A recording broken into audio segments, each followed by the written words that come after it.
Tu souhaites en apprendre plus sur la vente Natix qui a lieu à l'heure actuelle sur CoinList? Ça se passe dans cette vidéo.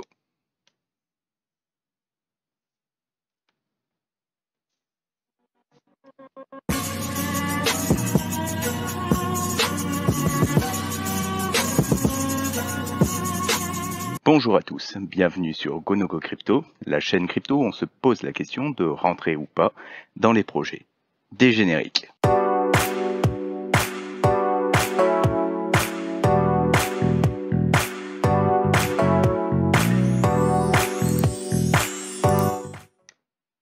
Commençons par une présentation rapide de Natix. Donc Natix, c'est quoi? Natix, c'est une application Web3 type dashcam qui se met sur votre téléphone portable, qui va venir faire justement de la collecte de data pendant que vous roulez et dont le but in fine est d'avoir d'une part une partie collecte data et de proposer une application qui va vous faire de la signalisation radar, qui va pouvoir vous faire de la signalisation de place de parking, éventuellement une partie GPS qui aura lieu plus tard. On est clairement dans une narrative d'épine. Donc pour ce type de projet vraiment narratif d'épine tourné automobile, il n'y a pas forcément énormément de projets, mais si on commence à regarder un petit peu sur les réseaux sociaux, on peut voir que Natix est tout simplement un projet qui est suivi par à l'heure actuelle 100 000 personnes, ce qui est en fait 2 fois plus que le plus gros projet de ce type, donc ce qui est quand même pas mal. Il faut quand même se dire qu'il y a eu un testnet, notamment fait par Coinlist, et donc ça a amené un petit peu de monde. Toujours est-il qu'en termes de data, de nombre de personnes qui sont sur l'application, etc., on est quand même sur en fait un projet qui là est en train de se lancer plutôt bien. Ce que j'ai fait cette fois-ci, ce que je fais pas forcément habituellement, c'est un petit comparatif vis-à-vis d'autres projets. D'habitude, je ne le fais pas tout simplement parce que entre le moment où les projets sont lancés, les politiques des teams, etc., on n'a pas forcément quelque chose d'intéressant. Mais là, en fait, vu que j'avais été un petit peu chagriné par la full diluted value proposée sur ce projet, j'avais besoin de comprendre un peu plus le contexte et un peu plus les projets qu'on avait autour. Donc c'est pour ça que j'ai pris 4 projets qui sont pas forcément des concurrents directs, mais plutôt des projets qui se placent dans cette narrative-là pour justement venir voir un petit peu vis-à-vis des levées de fonds, vis-à-vis des projets, ce qu'ils proposent, un petit peu comment ça se tenait dans le temps.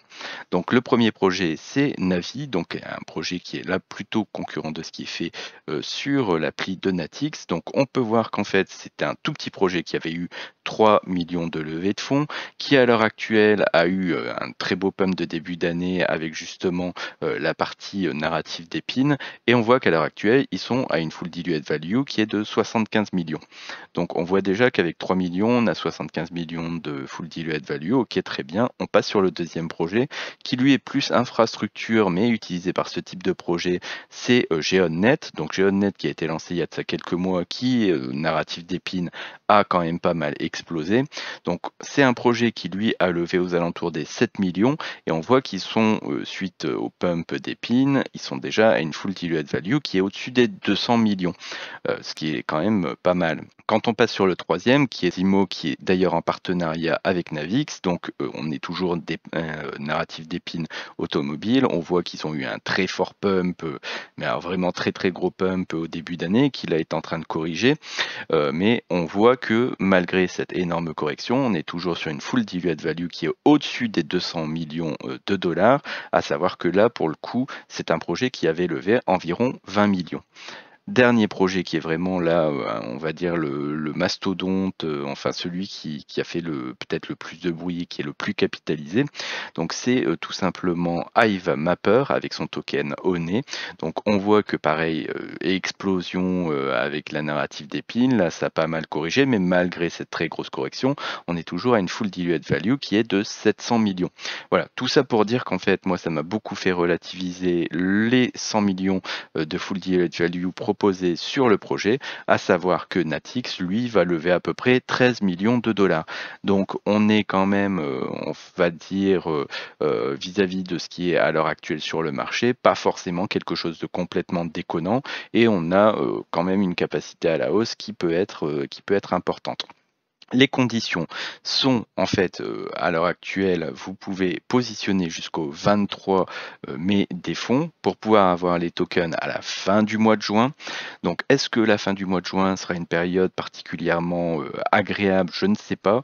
Pour moi, en fait, on a déjà eu un premier gros pump à partir de octobre, deuxième gros pump qui a eu lieu en janvier, et là on est sur une période qui est quand même plutôt une période de correction où on va avoir besoin de souffler. Est-ce que depuis fin mars, donc mars-avril, donc maintenant 2 mois, est-ce qu'on a assez respiré pour pouvoir repartir sur la fin du mois de juin?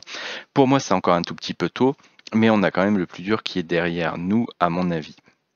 Dans le sens où là, on va être plus sur de la stagnation, voire des redéparts de narrative. Bon, donc on est dans une situation qui n'est pas idéale, mais qui n'est pas catastrophique non plus. On voit qu'au niveau des tokens, moi, ce que je trouve plutôt intéressant, c'est qu'on les touche donc déjà à 0,001, mais ça, on s'en fout un peu, vu que la full diluted value, elle est de 100 millions, donc ça, c'est une chose. Mais c'est surtout, on a un 25% TGE délivré sur 6 mois. Donc ce 25% TGE signifie qu'il faut qu'on fasse un x4 pour être en capacité de se rembourser entièrement et de vivre sur le vesting. Et ce vesting et justement cette partie TGE, elle va être intéressante à comparer vis-à-vis des VC. Donc on voit qu'en fait au niveau des VC, vous allez avoir une TGE où ils vont avoir 10% et après ils sont lock pendant 6 mois avant d'avoir leur vesting, ce qui veut dire qu'on va les avoir frontalement à la TGE et ensuite on va plus trop les avoir durant les 6 premiers mois du token, ce qui laisse quand même une période plutôt sympa pour que le token puisse s'apprécier. Si on va réellement sur le prix des VC et les prix de CoinList, on peut se rendre compte qu'en fait, voilà, on a là nos 13 millions de levées de fonds. On voit que les VC, et notamment ce qui est intéressant, c'est qu'en infrastructure, en IoTex, on a en fait une levée de fonds qui fait que eux ont payé leur token 3 fois moins cher que nous. Donc c'est un petit peu ce que je vous expliquais tout à l'heure, c'est-à-dire que d'où on a besoin de faire un x4 pour pouvoir se rembourser directement. Mais si ce x4 est effectif, en fait avec leurs 10% de tokens, les VC vont être en capacité de se rembourser aussi intégralement le projet. Ce qui est quand même pour moi un petit peu embêtant, parce que pour moi un VC est là pour, pas pour se rembourser à la TGE, mais là pour faire vivre justement le projet. Donc ça c'est quand même moi un point qui m'embête, mais de toute façon qu'on va retrouver de plus en plus, parce que les VC veulent se rembourser, veulent prendre de moins en moins de risques. C'est comme ça. Et donc, on va avoir en fait une pression vendeuse de la part des VC le jour de la TGE qui va être de l'ordre des 2,5 millions de dollars. Donc si ça fait un x4, on sera donc sur l'ordre de 10 millions de pression, plus la pression des vendeurs CoinList.